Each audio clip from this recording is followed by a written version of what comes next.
মায়ের পায়ে বাতের ব্যথা উল্লেখ করে এক ভক্ত বললেন, মা, শুনতে পাই ভক্তদের পাপ গ্রহণ করেই তোমার এই ব্যাধি। আমার একটি আন্তরিক নিবেদন, তুমি আমার জন্য ভুগো না। আমার কর্মের ভোগ আমার দ্বারাই ভোগ করিয়ে নাও। মা বললেন, সে কি বাবা, তোমরা ভালো থাকো, আমিই ভুগি। ভক্তটি বলছেন, আহা, সেই সময় শ্রী মায়ের কি এক অপূর্ব করুণামূর্তি দেখেছিলাম। জয়রামবাটি থেকে রওনা হবার সময় মাকে গিয়ে প্রণাম করলাম।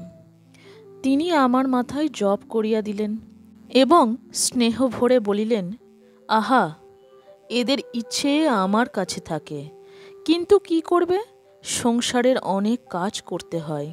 ছেলে বিদেশে যাবার সময়